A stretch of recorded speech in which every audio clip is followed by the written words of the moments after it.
Welcome back, friends and family. Today, we're going to explore a topic that I think is just super important in transitioning to Ghana or Africa or making an impact in Africa. I'm going to give you 5 key business areas that I would explore personally if I had any more time on my hands to do so.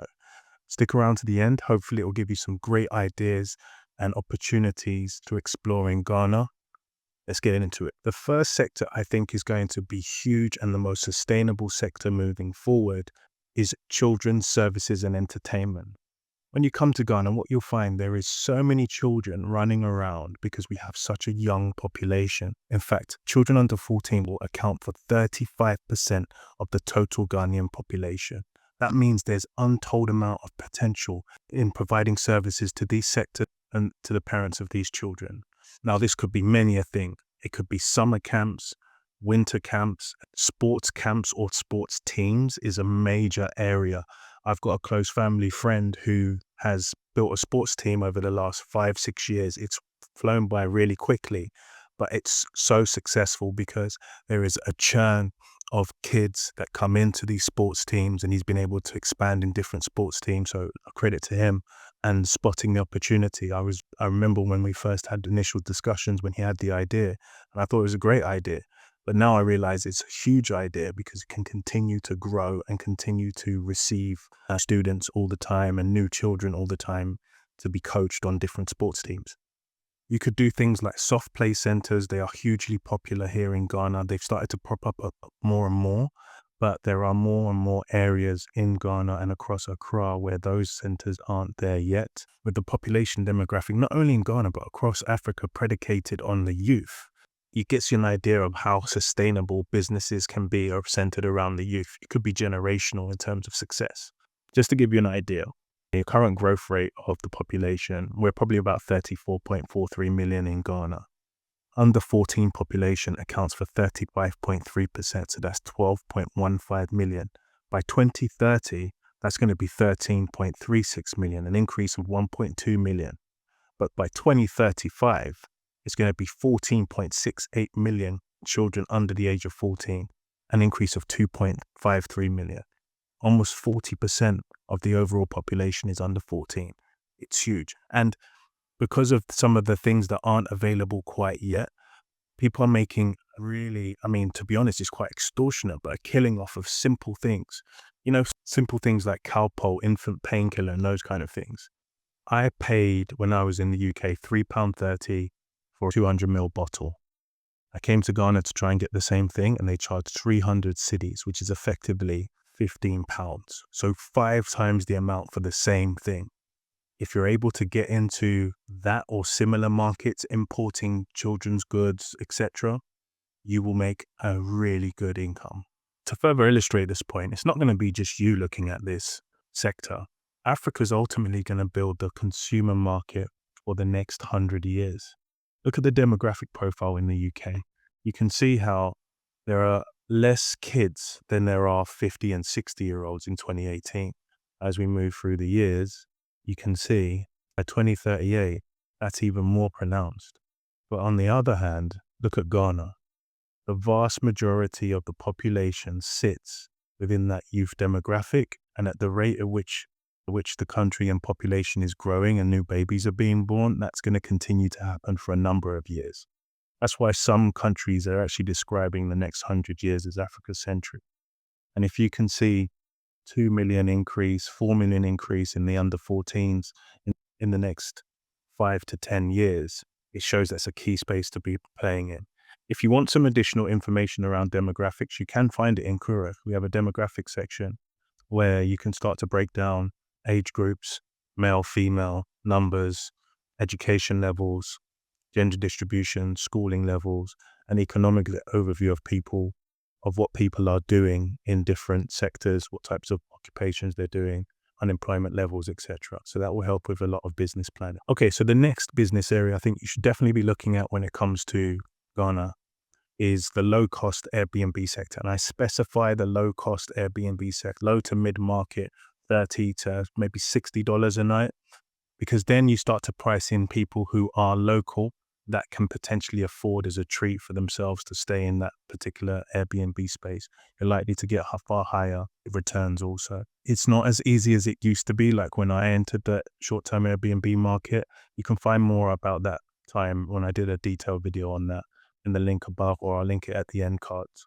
There are now requirements around registering with the tourism authority and those kind of things. But it's still relatively easy to enter the market, and you can manage on people's behalves. The only thing that would really benefit you is if you had some base track record that you can leverage in your discussions with clients and what have you. It's got very easy entry points in terms of being able to start and get going straight. The next area I think that's going to be huge, and is huge right now, is around signage and lighting. What you'll find in Ghana when you're going around or returning from time to time, I've seen it definitely, is that there are so many commercial shops, buildings, offices that are coming up all the time because there is such a huge market to service and a growing market, that you're getting a lot of the need for shop signage, LED lights, those kind of things. It's probably a really good space to get into, especially if you can source well and customize those signages for your customers. You'll see it everywhere. If you visit Accra, you'll see there'll be lots of new kind of commercial buildings coming up with lots of shops underneath, and each shop is going to need their own signage to be visible on the roadside to customers coming in. And in Ghana, they still use a lot of kind of road signage to point towards businesses. So if you can get into the print side as well, that'll be really good. So anything around kind of physical branding, lighting, signage, even, print banners and those kind of things, because in Ghana, there's still a lot that centers around kind of conference culture and award show culture and those kind of things. So if you can enter that space, you will be in a good position for a very, very long time, because as this population continues to grow, like it doesn't continue to grow in the West, signage, lighting, all of those things will be extremely valuable, extremely sought after. You'll be entering a market, you can play your role and get some really good returns for the long term. The next area I would say would be huge is around specialist health services. So anything from, yoga, Pilates, even if you are a boxing instructor or something unique like that, where you could potentially get people into a class and pay per head and have regular sessions, especially if you're already in that sector or sphere.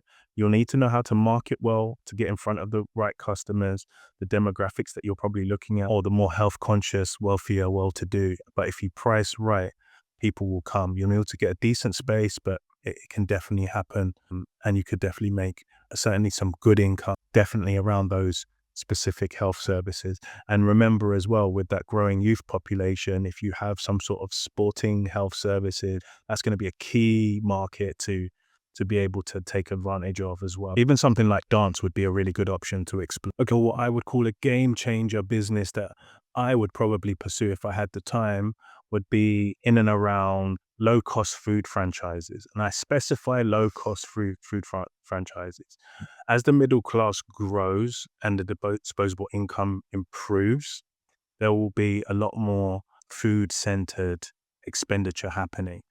But where you want to position yourself is definitely in the low-cost arena. If you're able to price some sort of food good or fast food good at 40, 50, 60, 70, 80 cities max right now, you are going to be making a killing as long as you get the right product. We've seen plenty of examples of that.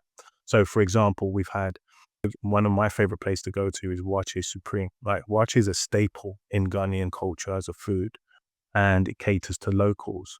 Can be eaten at any time. Some people have it for breakfast, lunch, dinner. It's the same kind of, it's universal across the board.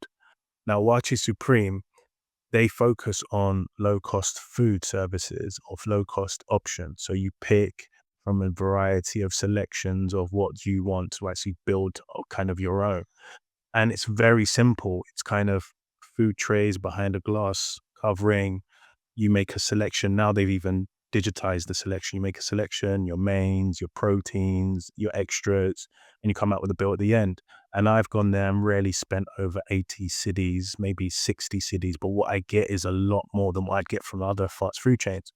It's more culturally aligned with the locals. And I probably have seen at different points 10, 15 people queuing, trying to get in, or I can imagine if they did 100 orders a day at 100 cities, that's really good money. You're looking at 10,000 cities. At this rate, be like $625 a day.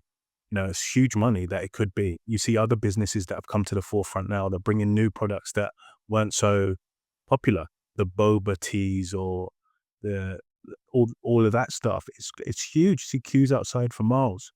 You have to pick the right product because food is quite a saturated industry. But if you get it the right product at the right price point, I mean, for me personally, the New York style pizza is what I would think would be a really good idea, like the brand like Sbarro, something where someone could pay by the slice, not as much as it would be for a whole pizza. It would be huge. I mean, even the other franchises that are emerging and growing very quickly here, KFC, everywhere at the moment. Malcolm, for example, who are like the huge, and they've grown so quickly, grocery retailer here in Ghana have purchased the international rights to pizza. So now all of their stores have a pizza attached and they do really well. So, either you go franchise route and that will definitely be a lot more expensive, etc. But if you can get the right product in the right space, I mean, my thinking has always been that kind of New York style pizza by the slice thing. I think that'd be a winner, but you'd have to do your research. And the last one is going to be in the packaging sector.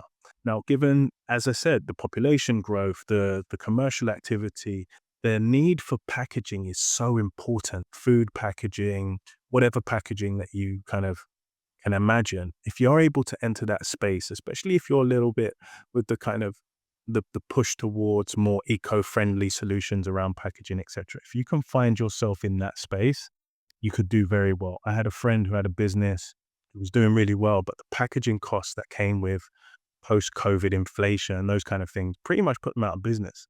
But now in 2025, I've seen that there are more packaging businesses entering. So packaging, I think, is going to be huge, huge business opportunity in Africa, in West Africa in general. And I think that at some point, there's going to have to be a move away from plastics.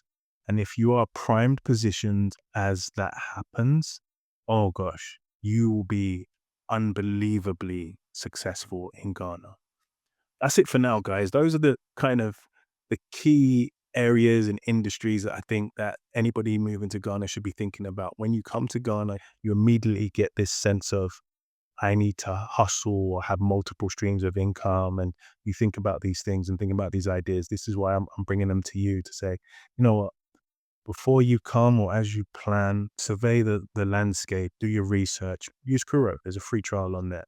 But if there's any other business topics that you'd like to discuss or want me to discuss, if you want me to turn this into a full series, let me know down there in comments below and I'll continue recording some videos from the remaining 15 or so that I have and that I don't have time to deliver myself. Well, until next time, guys, thank you very much for listening. Please do not forget to like, subscribe, and share. We're going to be building more and more of a community, having these discussions around the data. So it's not just hearsay, it's more informed decisions. Okay, until next time.